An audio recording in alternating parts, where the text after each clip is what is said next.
साल 2019 में न्यूज़पेपर में एक हेडलाइन आती है कि गांव के प्रधान ने 11 आदिवासियों को गोली से मारकर हत्या की। और एक खबर उत्तर प्रदेश के सोनभद्र जिले के उम्हा गांव की थी। इस पूरे समाचार पे आने से पहले एक कहानी आपको कहता हूँ जो बहुत फेमस है।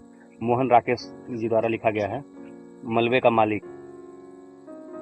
मलबे का मालिक के कॉन्टेक्स्ट थोड़ा अलग है कि ये पार्टीशन के समय पे लिखी गई है, लेकिन उसमें भी और इसमें भी काफ़ी ज़्यादा समानताएं हैं। आप कहानी को थोड़ा सा मैं कुछ ही शब्दों में आपको बता देता हूँ कि कहानी की शुरुआत होती है कि हॉकी का गेम होने वाला होता है भारत में। तो लोग पाकिस्तान से अमृतसर मैच के बहाने लोग अपने वहाँ पुराने घर को देखने आए होते हैं।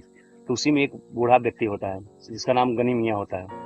तो गनी मियाँ अपने मोहल्ले में आता है तो वहाँ सब कुछ देखता है कि सब चीज़ सेम है, केवल मकान बदल गए हैं, बोलियाँ वही हैं, लोग बड़े हो गए हैं, सभी बदल गए हैं। तो वहाँ पे एक बच्चे को जो चाबी हिलाते हुए जा रहा था उसको रोक कर पूछा, अरे मनोरी मुझे पहचाना?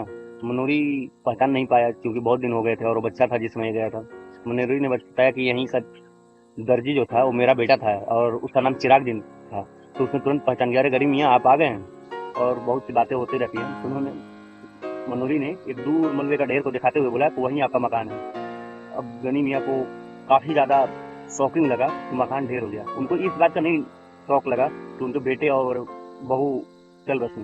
उन्होंने मान लिया था कि वो नहीं बच पाएंगे ऐसे पार्टीशन में। मलबे का ढेर तो दिखा दिया, लेकिन मलबे का ढेर होने का कारण कोई नहीं, को मोहल्ला वाला बता रहा था। लोग चाह रहे थे कि मलबे का ढेर खुद बता दे कि ये किस तरह मलबे का ढेर बना। तो मलबे का ढेर कुछ इस तरह बना कि गांव मोहल्ले का एक पहलवान था रखू, वो उसकी नज़र उस मकान नए मकान पे थी कि ये मकान मैं कब्जा कर लूंगा जैसे ही ये पाकिस्तान चले जाएंगे। लेकिन यहाँ हो गया उल्टा, इससे बेटे गए नहीं। तो आया और बोला कि तुझे, आया उसे नीचे बुलाया और बोला कि तुझे पाकिस्तान चाहिए, ले मैं तुझे पाकिस्तान देता हूँ। और उसकी हत्या कर दी। उसे बचाने में उसकी पत्नी आई तो उसकी भी हत्या हो गई। हत्या करने के बाद ये आराम से निश्चिंत हो गया कि मकान इसकी हो गई। लेकिन कहीं ना कहीं मोहल्ले वाले भी चाहते थे कि उनका भी हिस्सा मिले, कद्दू कटाए तो भाई सब में बटेगा। तो इस तरह मकान तो रह नहीं पाया। लेकिन काफी दिन हो गए, मकान कोई देख रेख नहीं करने वाला था, तो मलबे में ढेर हो गया। कहानी यहीं पे नहीं रुकती है, कहानी इससे आगे बढ़ती है कि गनी मियाँ मोहल्ले के सभी लोग से मिलते हैं, हाल चाल लेते हैं। अंत में उसी रखू पहलवान के पास पहुंचते हैं। रखू पहलवान उसको देखकर थोड़ा ठिठक जाता है कि कहीं इनको कोई बता तो नहीं दिया। लेकिन गनी मियाँ को पता नहीं था। गनी मियाँ उनके पास आए और उनसे बड़ा प्रेम से बोले कि, और थोड़ा भावुक होकर बोले कि मेरा बेटा चिराग दिन था, वो तुम पे बहुत विश्वास करता था रखू पहलवान, कि अगर कोई होगा तो रखू भैया है ना, वो मुझे बचा लेंगे। रखू ये बातें सुनकर काफी ज्यादा डर गया और उसके मुंह से बोली नहीं निकला, जैसे आवाजें उसके गले में अटक गई हो। और कहानी यहीं पे लगभग समाप्त हो जाती है।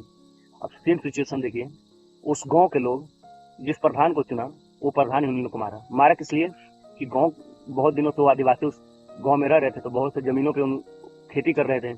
और बीच में क्या हुआ कि जो प्रधान थे वो 150 बीघा अपने नाम पर खेत करवा लिए। ये मैं फैक्ट बता रहा हूँ, न्यूज़पेपर की कटिंग मैं आपको इसमें शेयर कर दूंगा, नीचे लिंक भी शेयर कर दूंगा अगर होगा तो, नहीं तो आपको कटिंग पढ़ा दूंगा। तो यार किससे भरोसा करें? देश में अगर नेता चुनो तो वहीं घपला कर रहा है, गांव का प्रधान वहीं घपला कर रहा है। विश्वास किस तरह किससे बनाए? जनतंत्र का जो मेन चीज है वो विश्वास से है। अगर जिसको जिस चीज के लिए चुना गया अगर वो काम ना करके उल्टा हम ही को शोषित करने लगे तो यहीं पे वीडियो समाप्त करता हूँ।